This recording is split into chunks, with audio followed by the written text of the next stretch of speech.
Sa kabilang linya natin, ang ating kakamping, paring Romel Roque, mapagpalang umaga. Paring Romel, salamat sa maagang pagbati. Please come in. Okay, mapagpalang umaga.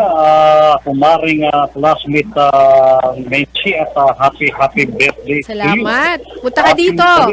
Yes, classmate kumare, tutugisin nga ng Gimba Municipal Police Station ang sino mang nagmamay-ari ng illegal na sigarilyo, maging ito man ay politiko. Ayon kay Police Lieutenant Colonel George Calawad Jr., nag-intensify po ang ating PNP sa mga peking sigarilyo. So sa ngayon, ang ginagawa po namin, binibilang po namin lahat ng mga bodega dito sa Gimba. Yan po ang initial action po namin. Pag nabilang na po namin yan, lahat po yan isa-isa, puntahan po namin yan. Inspekin po namin yan, kasama po namin ang local government sa gagawin na to.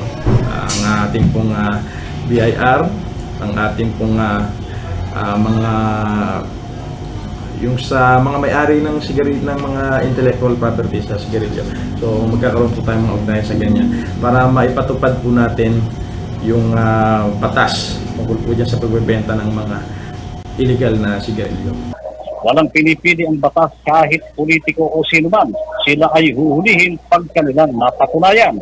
Kanila ding iimbestigahan ang lahat ng mga bodega ng mga sabing bayan upang alamin kung may imbakan ng iligal na sigarilyo na sa ngayon ay pawang mga retailer lang ang kanilang nasabat at nahuhuli.